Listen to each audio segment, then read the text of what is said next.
જય શ્રી રામ મિત્રો, હું છું આપનો પ્રકાશ બુઆ. મારી ચેનલમાં ફરી એક વખત આપનું હાર્દિક સ્વાગત કરું છું. અને આજે એક ઉર્જાના કેન્દ્ર ઉપર, એક શક્તિના કેન્દ્ર ઉપર, અને કહેવાય ને કે સાક્ષાત માના ખોળે હું તમને લઈને આવ્યો છું. હું વાત કરી રહ્યો છું મરતોલી ગામની. મરતોલી ગામ એટલે કે મહેસાણા જિલ્લાનું મરતોલી ગામ. અને ત્યાં માં કેસર ભવાનીના સાક્ષાત બેસણા છે. અને માની પ્રગટ વિધિથી લઈને અત્યાર સુધીની જે કંઈ ઘટનાક્રમ છે તે સંપૂર્ણ ઇતિહાસની વાત મારે તમારી સાથે આ વિડીયોની અંદર કરવી છે.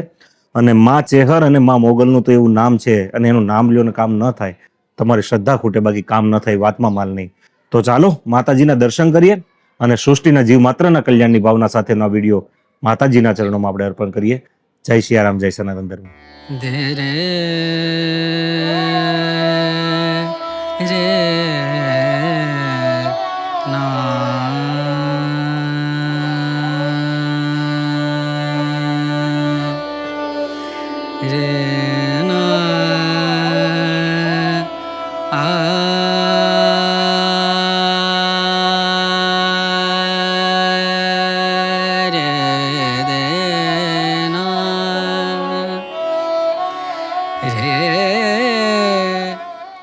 તો મિત્રો, આ અત્યારે માતાજીના મંદિરના ગર્ભગૃહમાં હું ઊભો છું. અને અમારો તો ખરેખર ઇતિહાસ તો જાણીએ છીએ બધા વિડીયોમાં, પણ કંઈક માની કૃપા એવી છે કે ગમે તે મંદિરમાં જઈએ તો આપણને ગર્ભગૃહ તરફ આપણને જવાનો મોકો મળે. તે બદલ અમે અમારી જાતને ધન્ય અનુભવીએ છીએ. અને સાથોસાથ આ મંદિરના ઇતિહાસની વાત હું તમને કરું તો આખું સુવર્ણમાં મઢેલું, એટલે કે સોનામાં મઢેલો આમાં માતાજીનો ઇતિહાસ આખો દર્શાવવામાં આવેલો છે આ પિક્ચરની અંદર. જો અહીંયા માતાજીના પગલા છે, જે રીતે તમને નીચે બતાવ્યું તે. અને તેના આગળ અત્યારે કૂવો હતો, પણ એ અત્યારે હાલ નથી. જે તે સમયે કૂવો હતો એમાં બળદ પડી ગયેલો, અને એ બળદને બહાર કાઢીને પછી પાછું બળદને કઈ થતું નહોતી, અને વ્યવસ્થિત એના કામે ઉપર પાછો લાગી ગયો હતો. એ માનો પરચો હતો એવો. અને આ કેસોડાના ઝાડની નીચે માનું પ્રાગટ્ય છે, એટલે કેસર ભવાની કહેવાય છે. અને આખો સુવર્ણ ઇતિહાસ છે એ આખો સોનામાં જડીને આ મંદિર પ્રશાસન અને એના ભક્તો દ્વારા કરવામાં આવ્યો છે. અને 1996ની અંદર આ જગ્યા ઉપર કંઈક એવો સમય હતો, અને ત્યારે એમ કહેવાય કે 70,000 લાડુ બનાવ્યા હતા અહીંયા મંદિર પ્રશાસને, અને 2.5 લાખ ઉપર માણસો થઈ ગયું હતું. એટલે માતાજીના ભુવા જે તે સમયે, તેથી ભુવા બાપા કોણ હતા બાપુ? મહાદેવ બાપા. મહાદેવ બાપા જે ભુવા હતા એણે માતાજીને પ્રાર્થના કરી. આજે ઉપર એનો પ્રતિકૃતિ અહીંયા દેખાય છે. હું કેમેરામેનને વિનંતી કરીશ, કદાચ એને આવતું હોય કેમેરામેન. તો માતાજીને એણે પ્રાર્થના કરી અને લાડવા ઉપર ચૂંદડી ઓઢાડી અને એવું કીધું કે માં, હવે ઇજ્જત અમારી તારા હાથમાં છે, જે કરે તું કરે સાચું.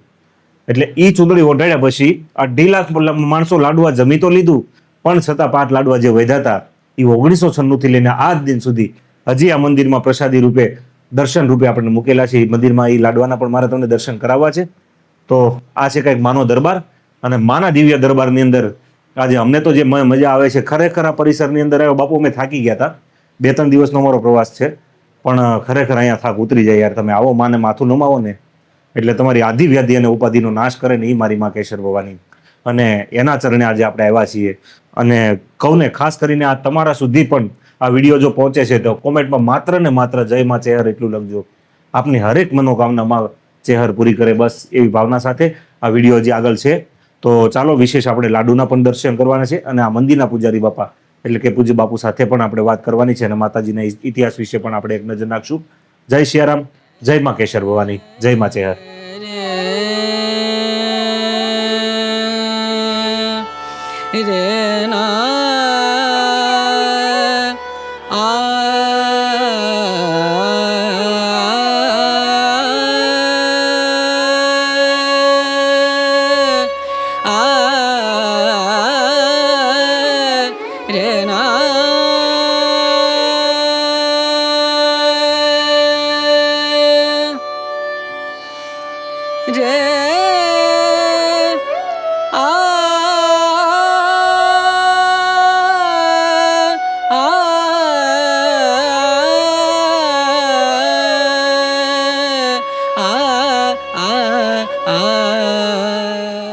હે ભવાની, પિતા માતા ભાઈ દાતા પુત્ર પુત્રી નોકર સ્વામી સ્ત્રી વિદ્યાવૃત્તિ, આમાંથી કંઈ જ મારું નથી. હે દેવી, તું એક માત્ર મારી ગતિ છો.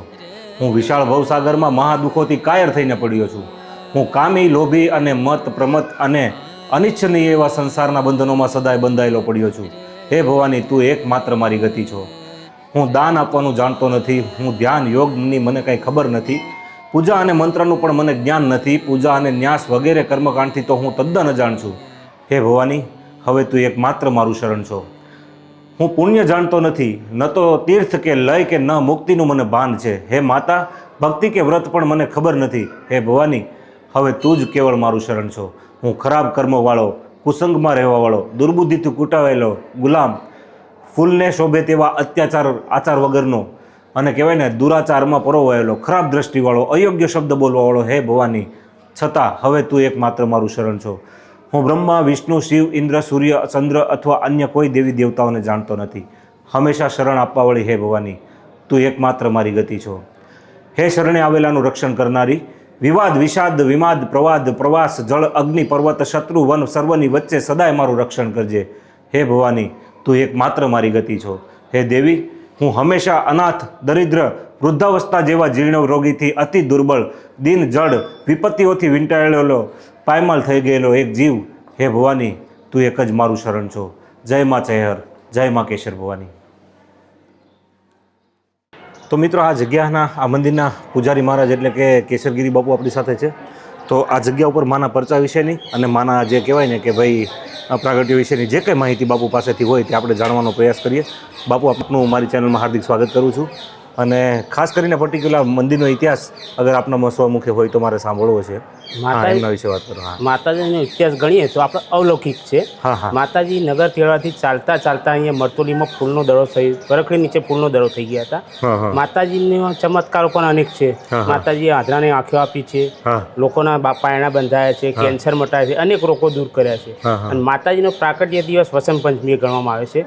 એ વખતે માતાજીનો અન્નકૂટ ભરાય છે અને માતાજીની ગાદી તકિયા બધો શણગાર કરવામાં આવે છે. અને માતાજીનો એક નવરાત્રિમાં દશેરાનો પર્વ ઉજવવામાં આવે છે.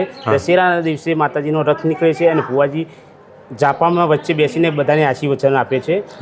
અને અહીંયા મરતોલીમાં ચેહર માતાજીને પૂનમ રવિવારે પબ્લિક બહુ હોય છે. પૂનમના દિવસે લાખો પબ્લિક હોય છે. પૂનમના દિવસે 15,000 પબ્લિક જમે છે. ફ્રી વિના મૂલ્યે જમવામાં આપવામાં આવે. અહીંયા 365 દિવસ વિના મૂલ્યે ભોજન ચાલે છે. ચા પાણી પણ મફત આપવામાં આવે છે. અને માતાજીને અહીંયા રહેવાની સગવડ બધી સગવડ તો બધી છે. અને બાપુ, જે રીતે તમે પેલા પ્રસાદીના લાડવાની વાત કરી હતી, મેં મારી રીતે તો વાત કરી છે વિડીયોમાં, છતાં પણ આપના મુખેથી મારે સાંભળવી છે. માતાજીનો 96ની સાલમાં 108 કુંડીનો યજ્ઞ થયો હતો. 1996માં ત્યારે માતાજીના લાડુ બનાવવામાં આવેલા અને પબ્લિક અચાનક વધી ગઈ. 80,000 લાડુ બનાવેલા અને પબ્લિક 2.5 લાખ આવી ગઈ. એટલે ત્યારે ભુવાજીએ કે માં હવે તાત્કાલિક લાડુ ક્યાં બનાવવા જવું? ત્યારે એક દીવો કરવામાં આવે અને 5 ફૂટની ચુંદરી મૂકવામાં આવી અને કરીને જોઈ ત્યારે 10 ફૂટ ચુંદરી લોબી લાડુ ઉપર થઈ ગઈ હતી. અને એ પ્રસાદી 3 દિવસ ગામ જમ્યું. 35 દિવસ 35 ઘરોમાં 35 ગામોમાં ઘર દીઠ લાડુ વેચવામાં આવ્યા. અને એ લાડુ 5 વધ્યા એ પ્રસાદી રૂપે હાલ મૂકવામાં આવ્યા. એ લાડુને 28 વર્ષ થયા છે, હજુ હાલના એવા જ છે. તો મિત્રો, જે કાચની પેટીમાં લાડુ હતા એના મેં તમને દર્શન કરાવ્યા. એ લાડુ લગભગ 28 વર્ષ જેવો સમયગાળો નીકળી ગયો, છતાં પણ માની કૃપાથી જે આબેહૂબ એવા ને એવા છે. એટલે માં ચેહર વિશે જો મારે કંઈ વાત કરવી હોય તો સૌરાષ્ટ્રમાં માં મોગલ બેઠી છે અને ઉત્તર ગુજરાતની જો આપણે વાત કરીએ તો માં ચેહર અને માં સદીને અહીંયા બેસણા છે. અને આ બધી કહેવાય ને ક્ષેત્રની દેવીઓ છે અને આ એનું નામ લ્યો ત્યાં કામ કરે એવી દેવીઓ છે. અને બસ માતાજીના ચરણેથી આપણે માને કાંઈક એવી પ્રાર્થના કરવી છે, સૃષ્ટિના જીવ માત્રનું કલ્યાણ થાય, ગાય માતાનું રક્ષણ થાય અને મારા સનાતન ધર્મનો વ્યાપ વધે. બસ એવી જ ભાવના સાથે આ વિડીયો અહીંયા વિરમું છું. જય સિયારામ, જય સનાતન, જય માં કેશર ભવાની.